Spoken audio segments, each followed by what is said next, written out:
السلام علیکم ناظرین، آپ دیکھ رہے ہیں قرآن و حدیث میڈیا۔ میں ہوں محمد اویس مرسد۔ مفتی عبدالقیوم حافظ اللہ تعالیٰ موجود ہیں۔ مفتی صاحب سے آج ہم کویسچن کریں گے۔ السلام علیکم۔ وعلیکم السلام ورحمۃ اللہ وبرکاتہ۔ مفتی صاحب ہمیں یہ بتائیں ہمارے ناظرین کو کہ اسلام میں سب سے پہلی جنگ کون سی ہوئی اور اس کا مقصد کیا تھا؟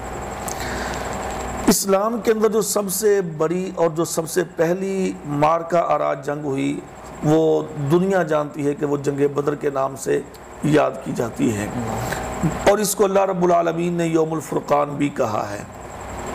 تو جنگ بدر جو ہے، یا جس کو یوم الفرقان بھی اللہ رب العالمین نے قرآن مجید میں اس کا نام لیا، سورہ البقرہ دوسرے پارے کے اندر، تو اس کا مقصد جو تھا وہ یہ تھا کہ اعلاء کلمت اللہ، یعنی اللہ کے دین کی سربلندی، اور دوسری چیز یہ تھی کہ اس کے ساتھ کفر کو شکست دی جائے، چونکہ کفر اس قدر بڑھ چکا تھا کہ مسلمانوں پہ تنگیاں، پریشانیاں، مسائب، مشکلات انہوں نے اس قدر انہوں نے مسلمانوں کو گھیر لیا تھا ان مشکلات کے اندر کہ مسلمانوں کا جینا مشکل ہو گیا تھا۔ یہ ساری تاریخ کی باتیں قرآن و حدیث کے اندر یہ ساری چیزیں موجود ہیں، اور ہر مسلمان اس چیز کو سمجھتا ہے کہ مسلمانوں پر کس قدر ان مشرکین نے ظلم و ستم کے پہاڑ توڑے۔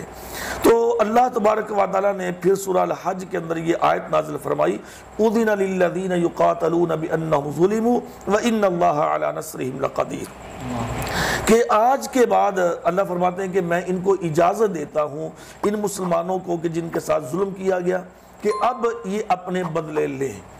تو ادھر سے مشرکین مکہ کا ایک گھمنڈ، ایک غرور تھا، اور وہ یہ سمجھتے تھے کہ اب مسلمان پیارے نبی صلی اللہ علیہ وسلم کی قیادت میں ہجرت کر کے مدینہ میں چلے گئے ہیں، تو لہٰذا ہم کیوں نہ ان کو مدینہ کے اندر ہی ختم کر دیں تاکہ یہ آگے نہ پھیل سکیں۔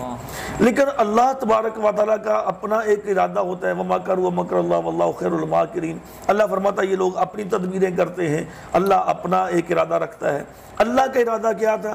اللہ کا ارادہ سورہ صف میں اللہ نے واضح فرمایا ہے، هُوَ الَّذِي أَرْسَلَ رَسُولَهُ بِالْهُدَى وَدِينِ الْحَقِّ لِيُظْهِرَهُ عَلَى الدِّينِ كُلِّهِ وَلَوْ كَرِهَ الْكَافِرُونَ، اور ایک مقام میں فرمایا وَلَوْ كَرِهَ الْمُشْرِكُونَ۔ اللہ اس دین کو غالب کرنا چاہتا تھا، اور یہ لوگ اس دین کو ختم کرنا چاہتے تھے۔ بیسک جو ان کی لڑائی کا مقصد تھا، حالانکہ رشتہ دار تھے، برادریاں تھیں، قوم تھی، قبیلہ تھا، بھائی تھے، ہاں جی، ماموں، بانجا، چاچا، بھتیجا، یہ سارے ایک دوسرے کے سامنے تھے، لیکن مین جو مقصد تھا ان سے لڑنے کا، مشرکین کا، وہ یہ تھا کہ اسلام کو ختم کر دیا جائے۔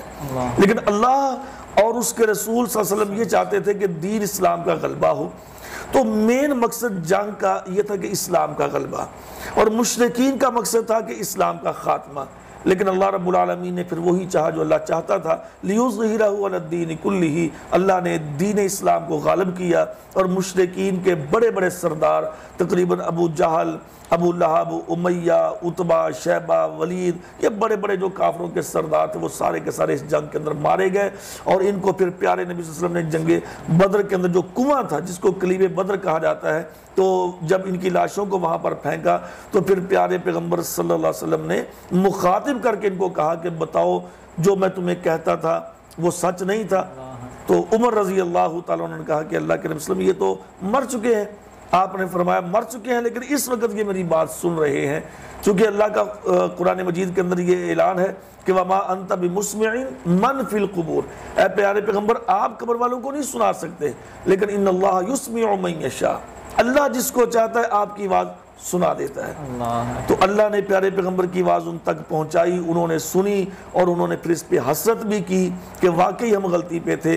تو مین مقصد تھا اس جنگ کا، مسلمانوں کا مقصد تھا اسلام کا غلبہ، اور کافر کا مقصد تھا اسلام کا خاتمہ۔ لیکن اللہ رب العالمین نے اسلام کا غلبہ کر کے دکھایا، اور اسی لیے پھر وہ علامہ اقبال نے یہ بات کہی تھی کہ فضائے بدر پیدا کر، ہاں جی، تو فرشتے اتر سکتے ہیں تیری نصرت کو، اب بھی کتار اندر کتار، یعنی کہ اگر اب بھی مسلمانوں کے اندر یہ جذبات پیدا ہو جائے، جیسے ہم موجودہ حالات میں دیکھ رہے ہیں کہ افغانستان کے اندر جو امریکی فوج کا انخلا ہوا، یقیناً یہ بھی ایک اسی اسلام کی فتح کا ایک بہت بڑا یہ ہمیں موقع اللہ تعالیٰ نے دکھایا ہے کہ اللہ نے اسلام کو بڑی فتح دی اور کفر کو بڑی شکست دی ہے۔ تو مین اس جنگ کا مقصد اسلام کا غلبہ، اور کافروں کا مقصد ہے اسلام کا خاتمہ، لیکن اللہ نے اسلام کا غلبہ اس جنگ کے ساتھ کیا۔ بہت بہت شکریہ جی، اللہ تعالیٰ بہت بہت شکریہ مفتی صاحب. جی ناظرین، اللہ تعالیٰ ہمیں سمجھنے کی اور عمل کرنے کی توفیق عطا فرمائے. مفتی صاحب ہمیں اس چیز سے آگاہ کر رہے تھے. اگلے پروگرام میں پھر حاضر ہوں گے، تب تک کے لیے ہمیں اجازت دیجیے. اللہ. دعوت قرآن و سنت اپنی یہ پہچان ہے.